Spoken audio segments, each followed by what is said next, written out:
we can guide you through the way that it lines up for this one. The gentleman we were just talking to, Dominic Malone, did put that ex-World Touring car BMW onto pole position, and alongside will be the Lotus 340R of Dave Harvey. Row 2 of the grid is Mark Smith with his AmpSpeed E36 alongside Chris Murphy with his BMW E46. And row 3 of the grid seems debutant, making his first ever car race, James Collins, who shares the car with Nigel Greensill, the pro driver, but James will start alongside the Ginetta of Dylan Popovic.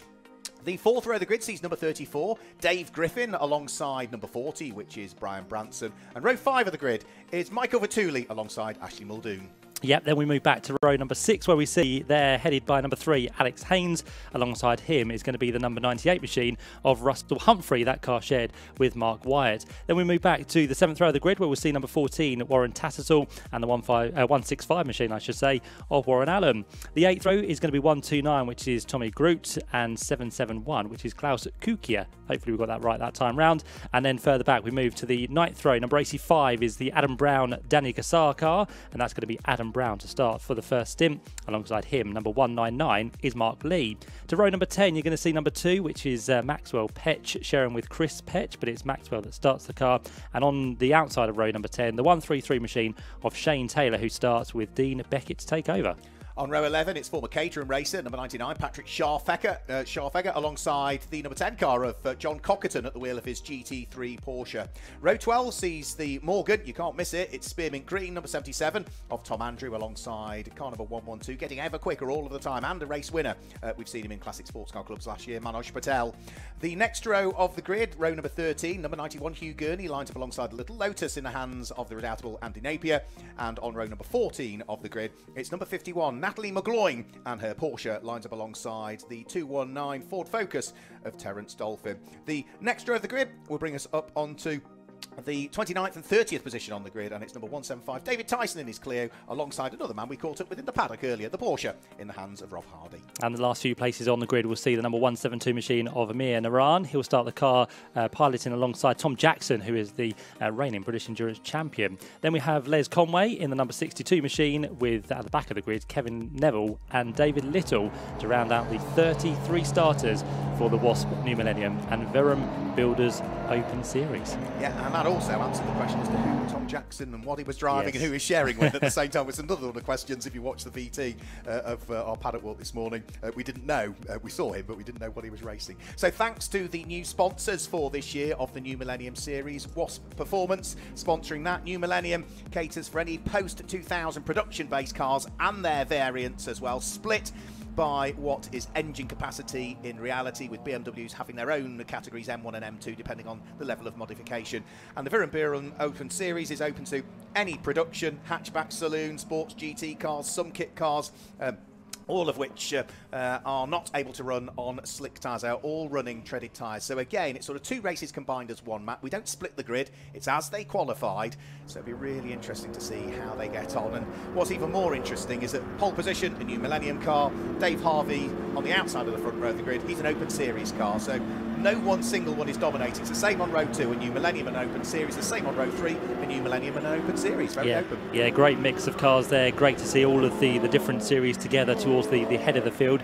And of course, the other aspect of this race now, of course, now that it's 40 minutes, is that we have a pit window to look forward to as well. And that pit window will be kind of the middle of the race. So it opens at the end of the 10th minute and closes on the 25th minute. So a 15-minute pit stop window. And what you may see as well is some of the quicker drivers jumping into some of these cars. So it may have qualified with a quick driver. It may now be starting with the not so quick driver, and then we may have the quick driver in towards the end. So it's going to be a really topsy-turvy race. But again, don't kind of be disgruntled that your car that you've chose to back for this one might be dropping back. It may come through a little bit later on. So this is what we love, isn't it? With the longer races, pit stops, two driver cars as well, as we can see loads of changes throughout the 40 minutes. Yeah, absolutely. It's going to be an interesting one to work out as well. And as I mentioned earlier on, the number 4 car, James Collins, having his first ever drive. He's got the rather rapid Nigel Greensill to jump on board. Nigel acting as the driver coach, you would expect that car, no disrespect to James Collins, but having his first race, the time would have been set by Nigel. That car's like to go backwards the first part of the race because he's new to motor racing. Yes. For the Pro to get in, it will come forwards again and probably end up roughly back where it was, who knows. So looking forward to this one, 40-minute race. If you're wondering as to when the pit stops take place, well, it is the middle section of the race in reality. So the pit window will open after the first 10 minutes of the race and will remain open for a period thereafter, and after that everybody needs to have come into the pits and conducted their mandatory pit stop. So it opens at 10 minutes, it closes at 25 minutes, so final 15 minutes of the race everybody should have then completed their pit stops. And if you don't complete it within the window, penalties will apply. Certainly will, and of course for this first meeting of the year there is no pit stop penalties to be served, is there? So it's kind of a clean run into the order. Yeah, because you get winners' penalties in all subsequent races, and again the format for those has changed for this year, so they're accumulated and then de-accumulated in reality. But for this particular race, minimum pit stop from pit in to pit out, and it's a really long pit lane here at Silverstone, and your pit stop time includes all of that travelling down the pit lane. 90 seconds the car has to be in the pit lane area, from braking the beam at pit in to braking the beam at pit out. So you still need to be fairly quick. You need to be quick. On a circuit with a long pit lane, you do. It's somewhere like Cadwell Park, you know, if we were to go there this year, we're not, but much shorter pit lane, you can spend longer doing your pit stop. Exactly. So they need to still need to have their wits about them when they come into the pits, make sure they stop in the right place, make sure the driver is ready, which I'm sure they will be, because they'll be told at a certain point on the pit wall when to bring that car in. But a lovely grid is forming once again for this second race of the day, the first race of the year for the Wasp New Millennium and Vuram Builders Open Series. The car's just working their way now off the Wellington Straight at the end of this fairly long formation lap. Of course, we are on the Silverstone Grand Prix circuit, so it takes them a while to get round, but we're almost good to go with Dominic Malone there on pole position, ready to head them, Mark, to the start of this race. Yep, so the lights are on the BMW. Dominic Malone is keen to get the ex-Andy Prio World Touring car BMW off the line if he can. He's got the supercharged Lotus of Dave Harvey, the blue car, sitting to driver's left or on the right of your screens as you watch it. The BMWs of Mark Smith and Chris Murphy sitting down row number 2, but it's the E36 of Mark Smith. It's the E46 in its works livery of Chris Murphy that sits alongside. Lights are on the gantry. We're about to get 40 minutes of Wasp New Millennium and Vuram Builders Racing Open Series underway here at Silverstone. It's not a bad start from the outside of the front row from Dave Harvey. Can he get the jump on Dominic Malone by the time they get to Copse? Yes, he can. He sweeps his way all around the outside of the BMW and puts the Lotus into the early lead of the race, and this time thankfully unlike the Mag 7s that we saw earlier on, everybody has safely made it through the first corner. Yeah, 30 plus cars through at Copse is good to see, and they've all safely made it through. As you said, the Lotus though was starting to pull away there from Dominic Malone, but those tyres are still very, very cold, so he's wiggling all over the road. And the Dominic Malone BMW, which is a rear-wheel drive car, is very quick onto the back now of the Lotus, so already we could have a challenge back here for the lead. But watch out, because they're going to be under attack here from the next car behind, which is Dylan Popovic, who in that Ginetta has already made his way up from 6th on the grid into 2nd place. So I think there, Mark, that car has had no worries getting his tyres up to temperature. Yeah, brilliant work by the Ginetta G50 in the hands of Dylan Popovic. A newly liveried car for this year. It used to be black and orange. It's now very deep metallic blue and orange. So Popovic is up into 2nd position. Dominic Malone down into 3rd. It's Mark Smith from Chris Murphy. And then it looks like it's the grey car of Brian Branson that is next up. There, wheel to wheel, is number 4, which is James Collins, having his race debut, going wheel to wheel with one of the Porsches. That will be Warren Allen's Porsche Cayman as that BMW drops down through the order. But out front it is Dave Harvey that leads the way. He is leading not just the race overall, but the Vuram Builders Open Series section of the race. In 2nd place is Dylan Popovic. He is also an Open Series contender. So the first of the New Millennium cars, the Wasp New Millennium cars, is Dominic Malone, the pole sitter, who sits 3rd overall.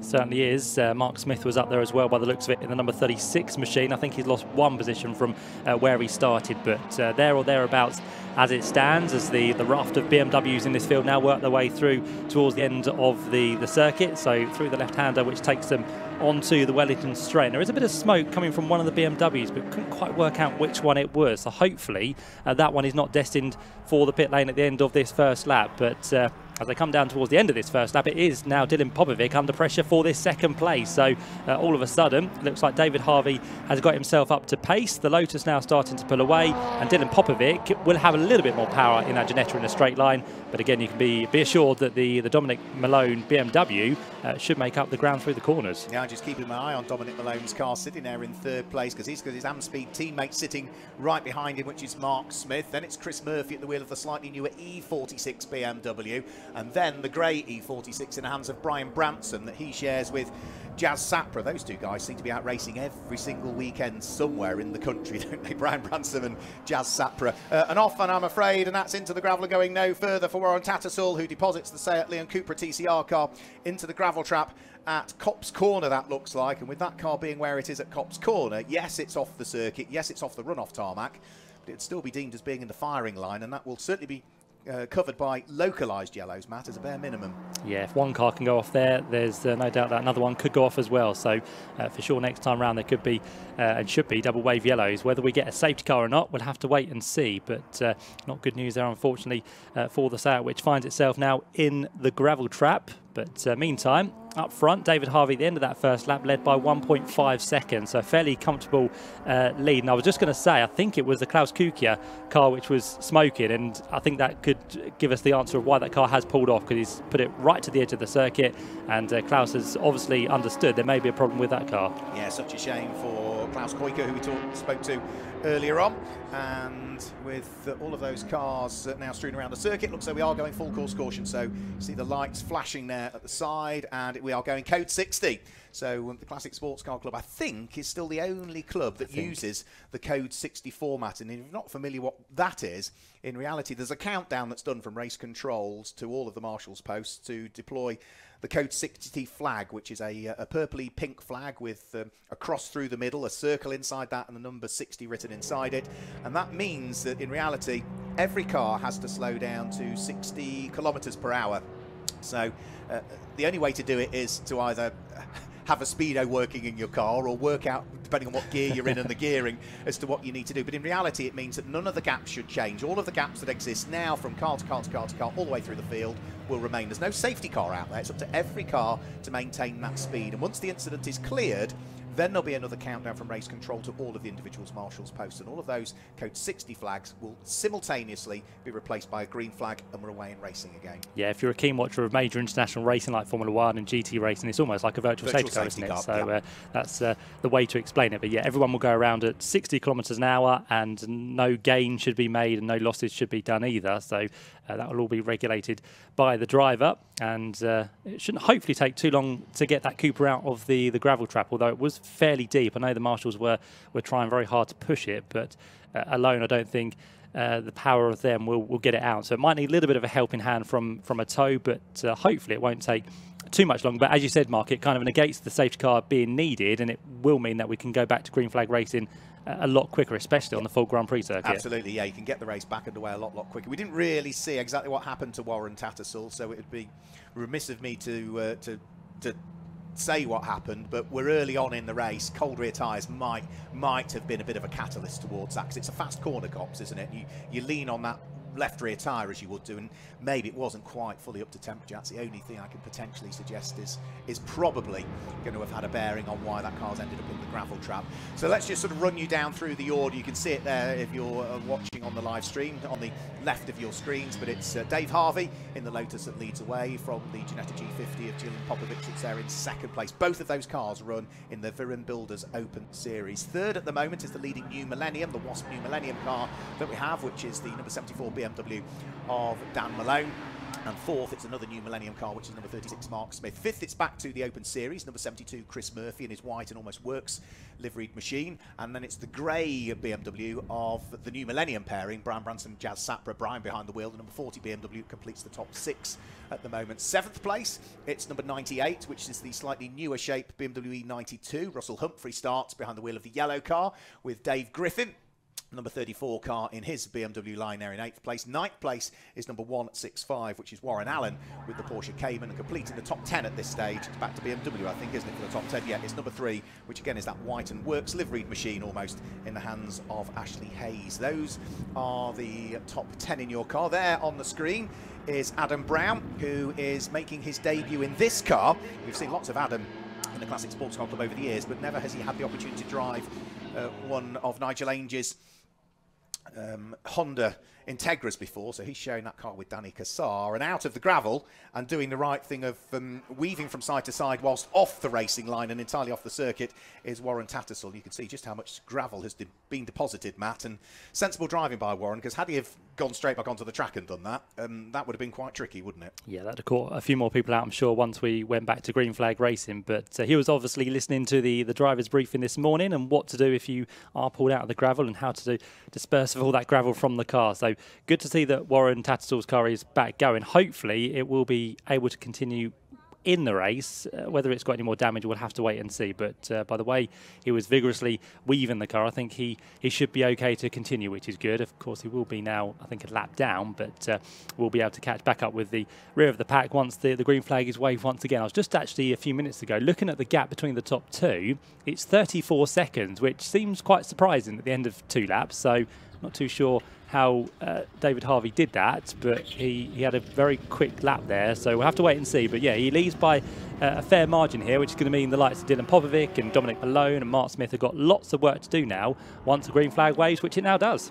Yep, so Dylan Popovic, yeah, pulled out, what's that, 33 seconds, with half of that lap being under code 60, so maybe he didn't quite react as quick as others did around him, but either way, that's the relative gap that we have between first and second on circuit at the moment. You can see in the background there, still with his lights ablaze, is Warren Tattersall, who's got the Seat going. But of course, as Matt suggested, he has dropped a full lap off the lead of the race now. But everywhere you look, it is a very full Silverstone Grand Prix circuit. 33 cars having qualified for this race over the course of this morning.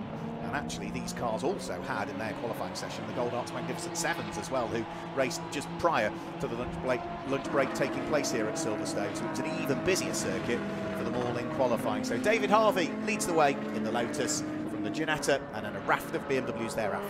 There's a souped-up Ford Focus making its way through there, which is great to see, of the 219 machine of Terence Dolphin. He at the minute has a bit of pressure from behind there from one of the Renault Clios, but doing well is Terence to make sure that stays at bay. And I think one of the Porsches, yeah, just on the rear of that as well, the number 39 machine of Rob Hardy, who started 30th on the grid. At the end of that second lap, he was up to 25th place. So Rob Hardy already making good progress through the field as he sits on the back of a couple of modern cars compared to his, as they now head their way onto the Wellington Straight. So again, wherever you look, an eclectic mix of cars, some great battles to feast your eyes on as well. And I think, Mark, as well, some of those have reacted quicker to the green flag, because already the gap between Dylan Popovic and Dominic Malone has stretched now to just over 10 seconds by the looks of it.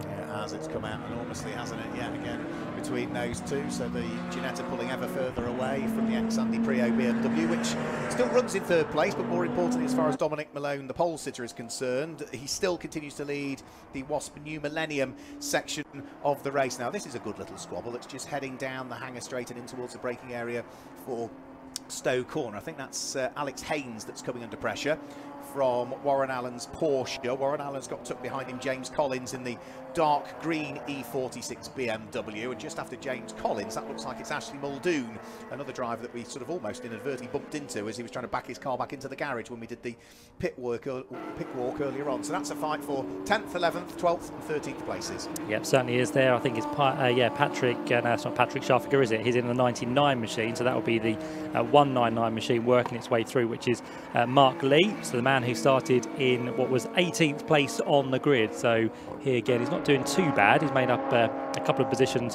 from where he started, and good to see Adam Brown on board this Honda Integra now, which he'll share with Danny Cassar. He'll take that car over for the second stint within this race. But of course, Adam, in recent years, we've seen him raced in a Ford Fiesta, and I think before that was the old Vauxhall Astra, wasn't it? Yeah, but John Hammersley, yeah, the Vauxhall Astra. So yeah, getting the opportunity to drive the Integra for the first time and trying to hunt down this Ginetta here that he is not that far away from. Mark Lee pressing on to try and keep himself ahead of the Honda Integra DC5, which will be taken over by Danny Cassart. So that car will be being cheered on by Danny's godson Owen, who's at home watching the stream and is looking forward to getting behind the wheel of his go-kart very shortly. Dominic Malone, all of a sudden, fastest lap of the race for the car that leads the Wasp New Millennium section of the race, 2 minutes 16.310, so he might have got caught out a little bit under code 60 in the restart, but he's back on it again already.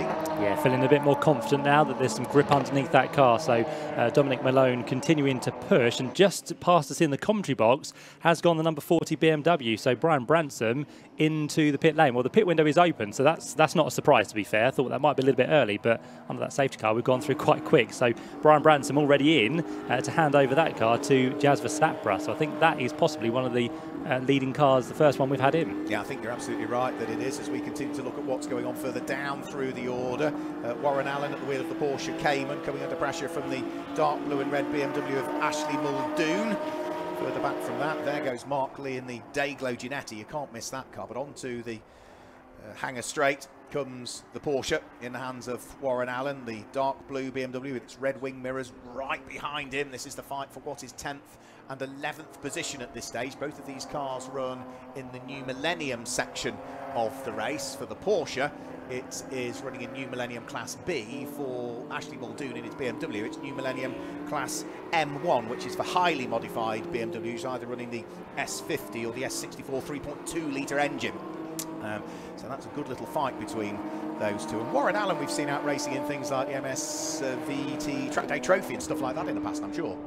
Yeah, that's a good kind of stepping stone, isn't it? That's where you start most of your racing in terms of getting to grips with everything. And as we say that, into the pit lane has come the race leader. So the Lotus of David Harvey has decided to pull in. Looking fairly happy there, isn't he, with what he's done so far? He's looking fairly happy with what he's done there so far. We'll no doubt there'll be some conversations to exactly what happened under code 60. It's not a flag that's used by any other club other than the Classic Sports Car Club, but yeah, I'm scratching my head as to why things changed so significantly under what should have been identical conditions for everybody. But he's just got to sit there and wait for a minute and a half. You don't see many 340Rs out. I noticed that car, you know, it should have a windscreen. There was no windscreen in it that I could see there. It's as though they'd removed that car, but nice to see a 340R out. Nice to see a Morgan out as well, because it's not very often we see Morgans racing. And that Spearmint Green machine, you really cannot miss in the hands of Tom Andrew, who's been a long-time Morgan racer. Certainly has. He's got some pressure at the minute, though, from the number 99 Porsche as well, just behind as it stands. This is Patrick Scharfiger,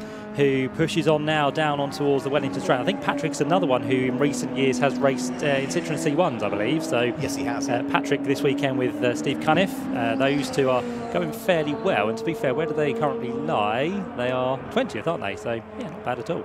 Yeah, inside the top 20, and have also got another car queuing up right behind him. In fact, Patrick Scharfiger, I thought he was going to get the overlap there on Tom Andrew, but he couldn't quite squeeze the Porsche up the inside of the Morgan, which surely in a straight line you'd have thought the Morgan would have the advantage, but through the twiddly parts maybe the Porsche has the better handling. But even Patrick Scharfiger now needs to get the hurry up a little bit, because he's got Hugh Gurney sitting right on his coattails at the wheel of the dark number 91 BMW. Clock continuing to tick. Now that we have had the first few cars pit, of course it will now shuffle the order for the next few moments. So potentially, if he doesn't come into the pit lane, it would put the Ginetta of Dylan Popovic up into the lead of the race. Yeah, certainly would. So that's how it stands at the minute. Hugh Gurney looking to make another place now on the Morgan, but as of yet cannot find his way past Tom Andrew. Looks a little bit quicker through the left-hander at Beckett. So let's see what he can do down towards Chapel. Well, he's throwing that car all over the road, and Tom Andrew is keeping a nice defensive line there for the time being. But as it stands, Hugh Gurney, who qualified 25th, now also up into the top 20, but looking at the minute to try and make up some more places. But as Mark suggested again, the Morgan is quicker in a straight line and just ekes that gap out a little bit further between the two of them. Yeah, they're now beginning to close in on Manoj Patel at the wheel of his largely silver and yellow Honda. Used to be silver with some lighter blue flashes to it, but he's re-liveried it for this year. So this is now going to be a fight for 16th, 17th, 18th, 19th and almost 20th that are getting themselves together. Not quite as yet, but they're all within touching distance of each other. And they're all on what will be their 5th lap of the race at the moment. Sorry, their 6th lap of the race they will be currently, with some 23 minutes remaining. So Honda from Morgan, from BMW, from Porsche, sort of sums up what Classic Sports Car Club racing all about, isn't it? But I haven't added up how many different marques are represented, because we've got so many BMWs in the field, but there's a smattering of everything else. Certainly is. Very much good to see all of these on the grid for this opening meeting of the season. Hugh Gurney again there, just looking briefly towards the inside of Tom Andrew, but Tom Andrew goes for a little bit of a wider line into the corners there, and it seems to be working at the minute. It's not Hugh Gurney, apologies. It's not, it's Shane Taylor. It's kind of a 1-3-3. Oh, okay. So yes, it is, isn't it? Yeah, so he's ahead now of Patrick Schaffger. Yeah, so Gurney's still behind these 4 or 5 cars by about what's going to be 6 or so seconds. So yeah, apologies for that one. It's all shuffled though, because now the Porsche does go to the inside. So Patrick Schaffger back up into the top 20. I think the Morgan was the one that lost out there of Tom Andrew, and now the 133 car of Shane Taylor is trying to work his way through at the same time. So it's up 1, down 1 for Shane Taylor. It's up 2 for Patrick Schaffger. It's down 2 for Tom Andrew, and there's going to be another one up there for Shane Taylor now in this 133 BMW. So through he goes up towards the line, and that's going to see him move up into what should be now 17th place. Yeah, after the pit stop for our erstwhile race-leading Lotus, Dave Harvey has come through in 11th position that time through, which means that Dylan Popovic does indeed pick up the lead of the race, and he leads by 2.6 seconds now from the charging BMW of Dominic Malone. But this squabble further down through the order, still to get resolved at the moment. Shane Taylor still under the cosh a little bit from the Porsche of Patrick Schaffger that sits behind. Tom Andrew, having dropped to the tail end of that little order at the wheel of the Spearmint Morgan, is now going to have to try and see whether he's got anything further he can muster. And also Manoj Patel in the Honda surely is going to lose out in a straight line to quicker cars around him, and that, I'm afraid, is going to be a retirement. We saw Brian Branson bring that car into the pit lane, and already you can see that Jazz Sapra is not getting behind the wheel of the car. It's one of the mechanics, so clearly there's problems with the number 40 Beamer. I think that was Kevin Clark behind the wheel actually, trying to resolve the problem there. Kevin Clark will be out a little bit later on with Matty Evans, but Kevin trying to resolve the BMW, of course a car he's very much familiar with, and trying to make sure that car can get back out before the end of the race. But he's not meant to be driving it, is Kevin Clark, but he's trying to figure out the problem of that one. It's first race that car has had with a paddle shift system fitted to it, so I think they're making sure all is okay still, because that car is also going to be back out later on in the Liquid Moly Slick Series. I was just going to mention this gap between what now is effectively the race lead as it stands before these two cars have made their pit stop, but what was around about 11 seconds between the Ginetta and the BMW is now down to 3/4 of a second. So very much Dominic Malone has found some quicker speed. He's now getting into grips with the car. He's more confident out there around the Grand Prix circuit, and he might be about to take this Ginetta before they serve their pit stops, because they've only got now what's going to be 5 or so minutes before that pit window closes. So if he wants to find his way through, Dominic Malone will want to do it fairly quickly here, and we're now starting to work our way into some traffic as well, so it's not going to be easy here. It could hinder Dylan Popovic, or it could help him. One of the two will happen very shortly. Yeah, well, he got past Terence Dolphin at the wheel of the Ford Focus reasonably easily. He also picked off Rob Hardy's Porsche 944 without too much problem, but as did Dominic Malone. So the pair of them are now absolutely together, and the way the race is flowing at the moment, I would suggest it's not that much longer before Dominic Malone might be able to squeeze the BMW through and ahead of the Ginetta G50. Now, Dominic Malone doesn't really need to worry too much, because he's not, in reality, yes, he's racing these cars for overall position, but remember, we've got 2 races combined. We've got the Wasp New Millennium and the Viren Builders Open Series, both on the grid here, and the Ginetta is a car that races in the Viren Builders Open Series. Dominic Malone is a New Millennium car, so even if he stays where he is and sits behind it, he would still win, in reality, his own race. But being a typical racing driver, he's not going to want to do that, is he? He's going to want to press on. He's going to want to overtake that, as far as he's concerned, slower car and work his way through and past. Manoj Patel is into the pit lane. He was a race winner in Tin Tops last year, and he's just getting quicker and quicker and quicker all of the time. So let's see what he can do as Dominic Malone makes a lunge for the lead, heading in towards Brooklands. Can he make it through? No, too far away. Dylan Popovic hangs on. Certainly does. He'll try again at Luffield, but I'm just wondering now if this Ginetta will be heading for the pit lane. It looks very squirrely, can't quite keep those tyres on the ground here, and Dylan takes a much tighter line. He gets the squirt out the corner, and it will be heading for the pit lane now. So Dylan Popovic, the man who was just about holding on to the race lead there, heads down the pit lane. So it's 90 seconds, remember, so from pit in to pit out, and of course the driver change, which he doesn't have to do, so he just sits in that car and waits for when they think that car can be released to head down to the end of the pit lane. So Dylan is in, and I think David Harvey was only around about 40 seconds or so back as they crossed the line, so he should very comfortably retake the lead of this race once everyone has made their pit stop. Yeah, more and more cars filing their way into the pit lane. I think the Ford focus just came in of Terence Dolphin that time through as well. Yeah, that's another car that is in. Also, Rob Hardy at the wheel of the Porsche 944 came in. We know that Manoj Patel was in, and I think we also saw come in the Ginetta there of Mark Lee, the Ginetta G55 come in. So more and more and more feeding their way into the pit lane. There's a smiley face of Dylan Popovic, again another driver who's been racing with the Classic Sports Car Club for a good number of years, sporadically in the early days, but it's more a regular feature now, Dylan Popovic, and he's always running at the front, and he's always a happy chap, as you can see. Yeah, even when he's sitting there in the pit lane, he's very much playing his part in front of the camera, so good to see Dylan out there, and we'll see where he rejoins in the field. It'll be a close run fight, I believe, between him and Dominic Malone. Of course, as you said, it's not for a battle in terms of their classes, but definitely for battle in overall position in this race. So we'll see where he rejoins once the time has elapsed in the pit lane. And I believe possibly Dominic Malone will be in this time as well, because it's not going to be 2:24 yet. So the time has pretty much run out for him next time round. So it will have to be this time that Dominic Malone finds himself into the pit lane. Yep, so you have to come into the pit lane before you end up with 25 minutes of the race completed. In other words, before you get to less than 15 minutes to go. If you don't, you will end up with a penalty, and it's quite a draconian penalty if you pit outside of the pit stop window. So Dominic Malone will be no doubt hearing on the radio, because I'm sure all the AmSpeed cars have pit-to-car radio, that he needs to box at the end of this lap and dive his way into the pit lane. Well, he's got a little bit of traffic still to deal with, which is going to be Warren Allen's Porsche Cayman S, but he takes a line out of Luffield, which suggests he's coming into the pit lane. Indeed he does. So Dominic Malone, having taken up the lead of the race, and of course has still set that fastest lap of the race, dives to the pit lane this time through. Yeah, certainly does. So let's see if he can do this as quick as he can and head back out there. He's got a little bit of traffic, in fact, coming into the pit lane, so that might just slightly delay him before he gets to his position in the pit lane. We can see there the recovering, the number 14 machine of Warren Tattersall. So good to see that Warren has continued. And to be fair, where has he made his way up to now after that problem on that kind of first lap? Well, 27th place for Warren, so he's making slow progress. But as we said, with that lap lost, it will be not too much for, I don't think, for Warren to make any progress. Yeah, and if you're watching the stream, you can see on the screen there, it indicates how many drivers have pitted. So yeah, as soon as it goes one, it means they've pitted once. So on that same lap, before the pit window closes, Mark Smith came in, Dave Griffin came in as well.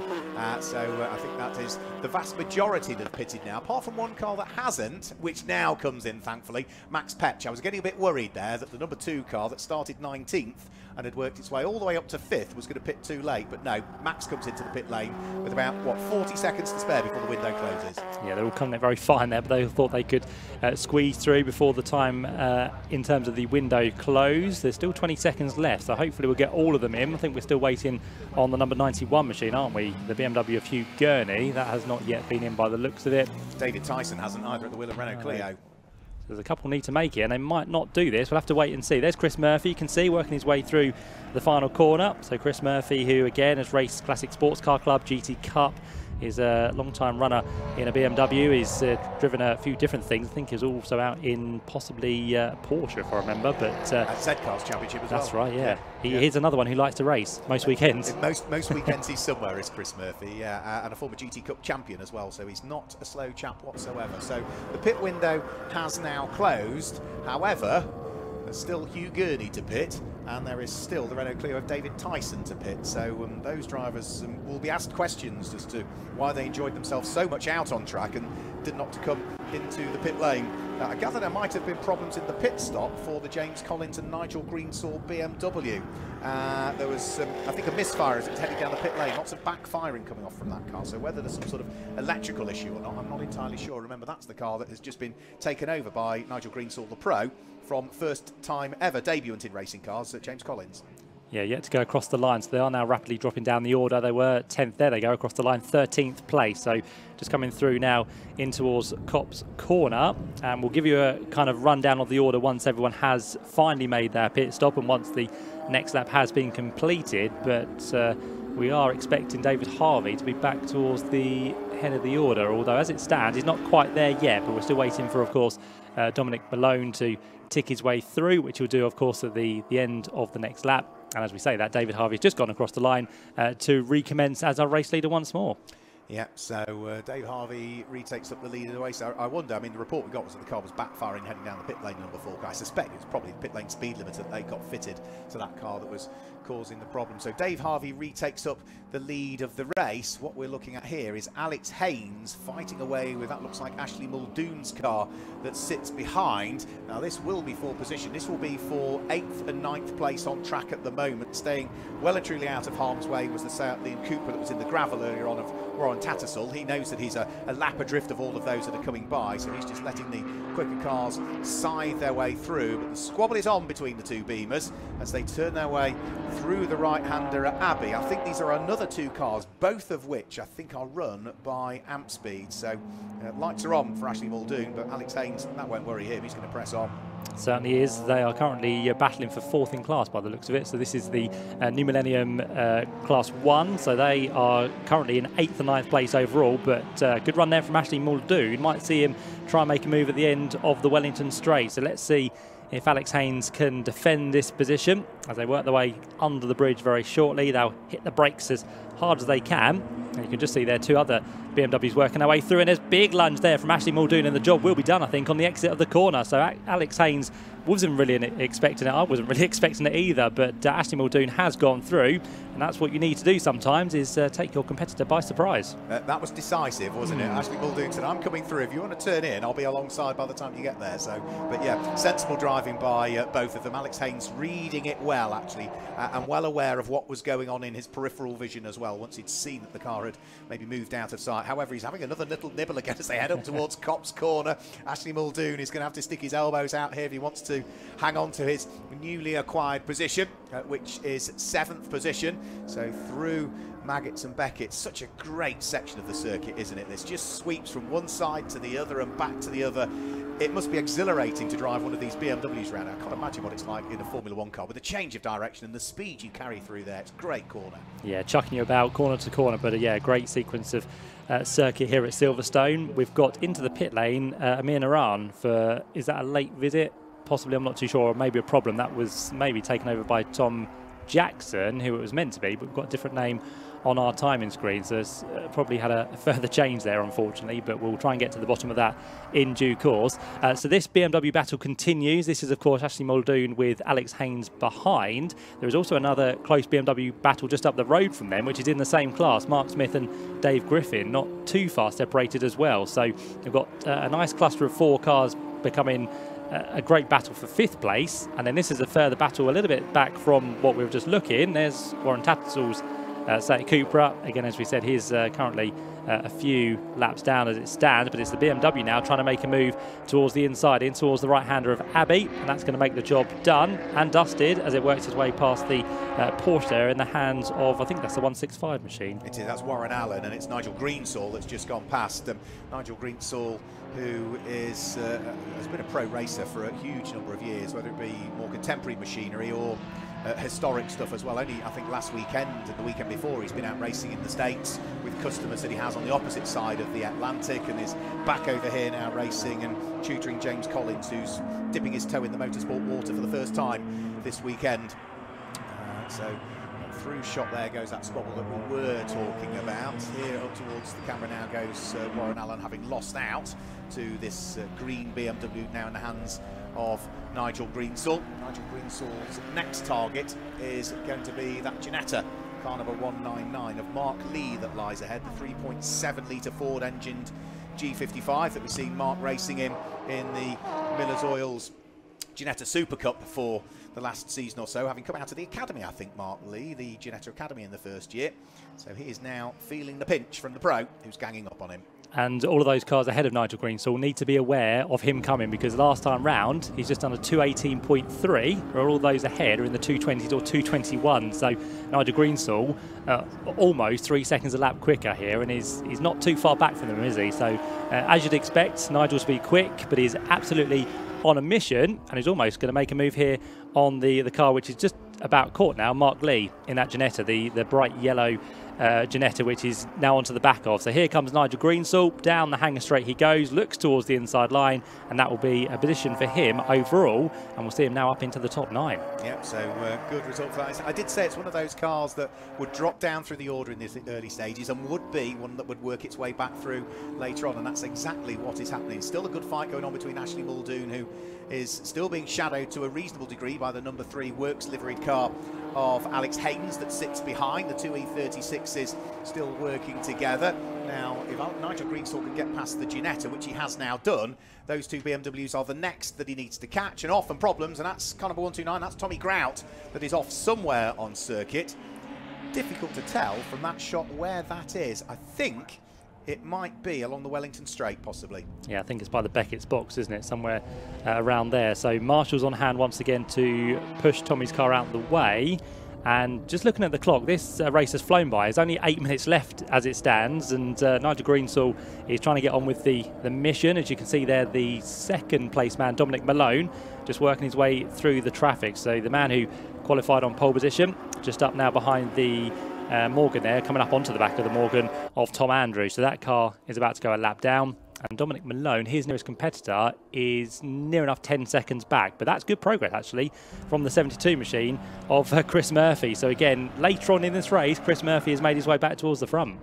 Yeah, so he started 4th, dropped down through the order, and is now sort of chipping away again, is now up into the podium places in reality. The former GT Cup champion from a few years ago. Now here's Alex Haynes again. He's got a good run on Ashley Muldoon this time as I come up towards Copse Corner. No, still can't quite make it stick. So Ashley Muldoon still hangs on to 7th place despite the very best efforts of Alex Haynes. He can't quite wiggle his way through, and now these 2 E36s are slowing each other up because they're battling, and closing ever closing is the dark green E46 of Nigel Greensall, who is now almost up onto terms with them. And a mistake by Alex Haynes midway through the Beckett's complex there surely is going to allow Nigel Greensall to draw himself alongside, which indeed he does as they come out of Chapel. He's got 2 wheels on the grass. There's no way he'll lift off the throttle. He's got the inside line for Stoke. Should go through. Yeah, Nigel a bit wary there whether to make the move or not, but now I think he will do down towards the end of the hanger straight.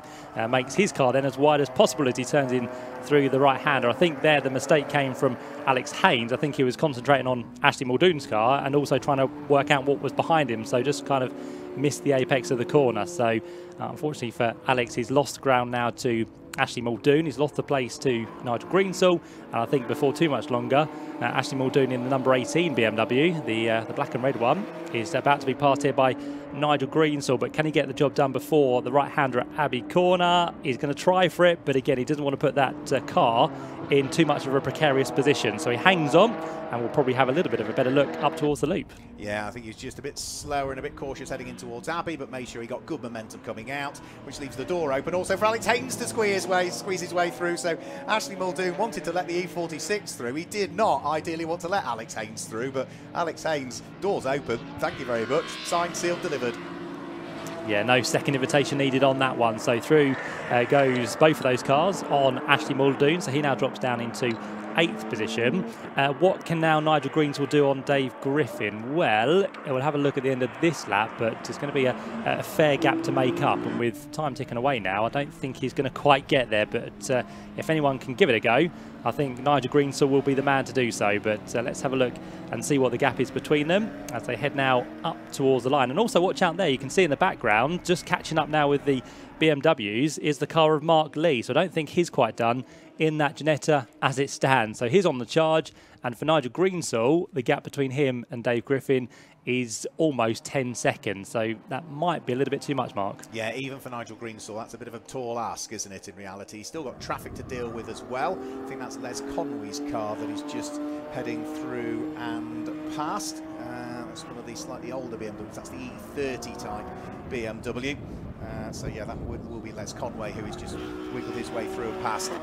But now he's got past that little bit of traffic for Nigel Greensall. You can see that, yeah, the dark green BMW heading towards us now has huge amounts of daylight between himself and the next car he's hunting down. Alex Haynes, Ashley Muldoon and Mark Lee all still together. The 2 BMWs being shadowed by the Dayglow yellow Ginetta G55 as they dive on the brakes and flip their way in towards the right-hander at Stowe Corner. From then it's sort of downhill slightly through the Vale and in towards the braking area for the quite tight section, really. The left and the right at Club Corner.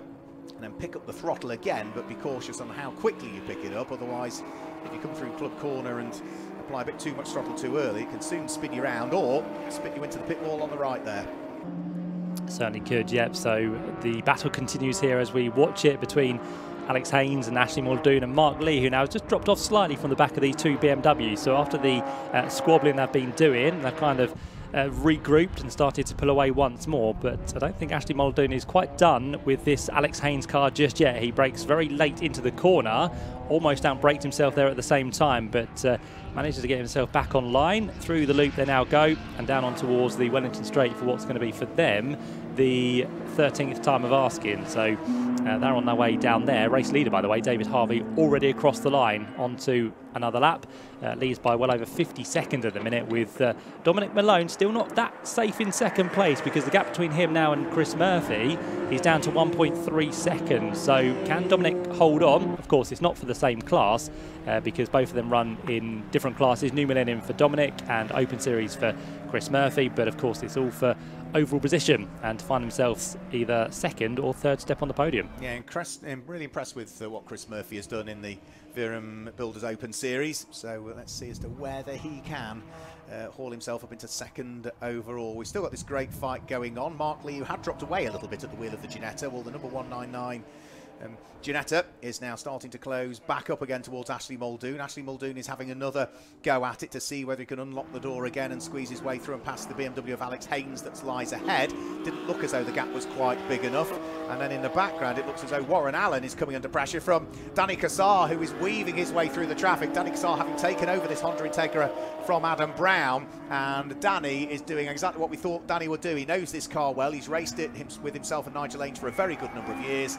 And that means that he's now going to be up into 11th position at the wheel of the DC5 Honda Integra. Yeah, just going to miss out on the top 10 by the looks of it, but again, a great drive from both Danny Cassar, who currently finds himself in the car, and also Adam Brown, who took the first stint in the Honda Integra. But a fighting drive as ever from Danny. Just wondering if the car there of the Warren Allen machine is going to come back. He might do, we'll have to wait and see, but as it stands, they work their way down through the right-hander down towards Club and Vale. They're about to go, but Danny Cassar, very busy when he's at these classic sports car club meetings. He likes to do, once again, as many races as he possibly can in that car. Yeah, he's racing this car in this race. He's out in the other car that Nigel Ains has available for him in the tin tops later on, so it'll be a sort of a teal and white Honda Integra DC5. I did see trickling its way slowly into the pit lane was the Chris Petch driven Ginetta, so that car that was running inside what the top 12, top 15 is looking as though it is heading towards retirement at the closing stages of this race, and we are now very much at the closing stages of the race because we are in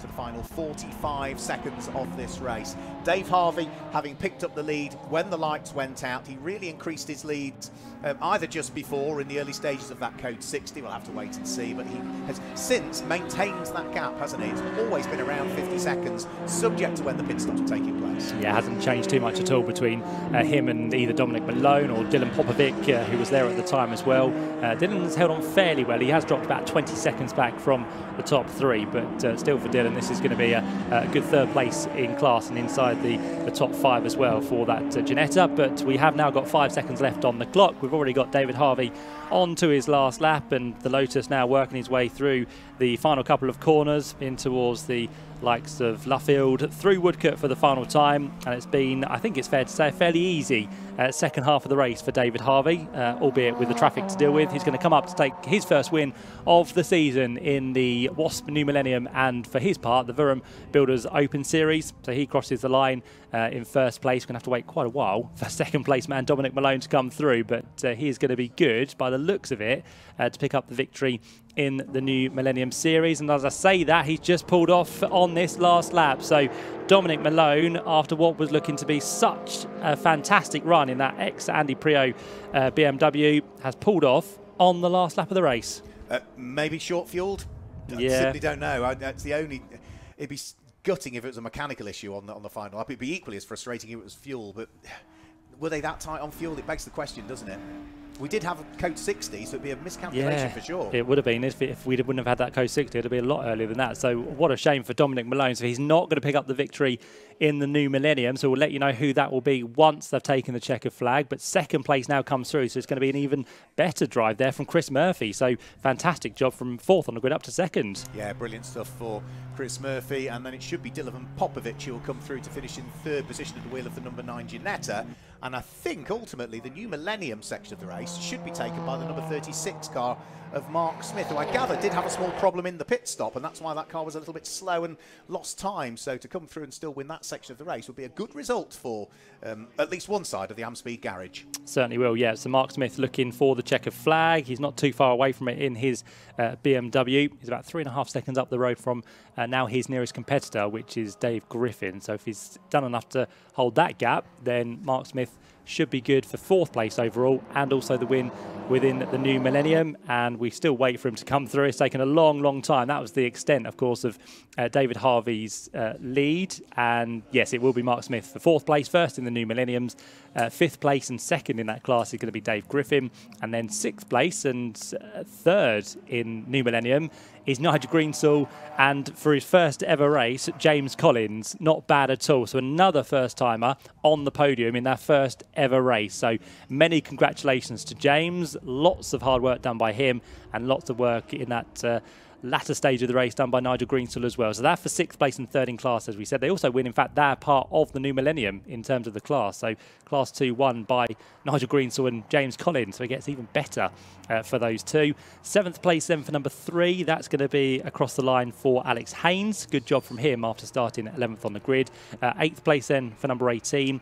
That will be Ashley Muldoon. So Ashley just losing out, unfortunately, in that great battle we saw between him and Alex for the majority of the race after the pit stop. And then for ninth place, it's going to be the Ginetta in the hands of Mark Lee. And for 10th place, it will be the Danny Cassar and Adam Brown Honda Integra. So they pick up class honours in New Millennium as well, because they came through in Class C as the victors. So here's a result of race number 2 for the Wasp New Millennium and Vuram Builders Open Series. David Harvey, your winner after 16 laps, wins by 52 seconds over Chris Murphy in his BMW. Third place for the Ginetta of Dylan Popovic. And then the first of the New Millennium cars home is Mark Smith, who finishes ahead of Dave Griffin, and then James Collins and Nigel Greensall for 6th place.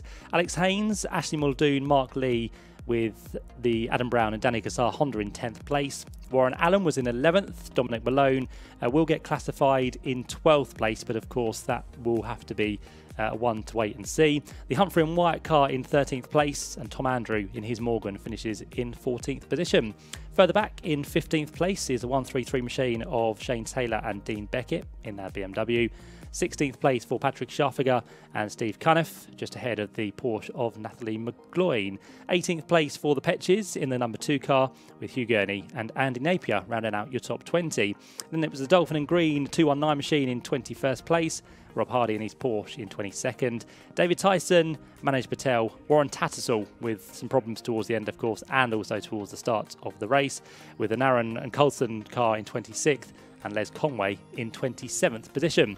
The rest of the field, unfortunately, not making it to the checker flag, with Tommy Grout, the Brian Bransom and Jasper Sapra BMW, and also the number 771 BMW as well. We lost early on. That, unfortunately, was Klaus Kuika.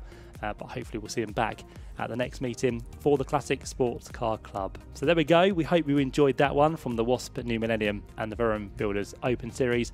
40 minutes of fast racing, which I'm sure you'll agree goes by in an absolute flash. But we thoroughly enjoyed that. And of course, we've got lots of great racing to look forward to across the course of the afternoon here at the Silverstone Grand Prix circuit. We haven't really given you an idea of what's to come. We've been so busy so far bringing you all what's happened in the paddock and also on the circuit. We forgot to tell you what's coming up. We'll do that in a few minutes' time, but for now we're going to hand you down to Mark Werrell, who's ready to talk to our winners from that race.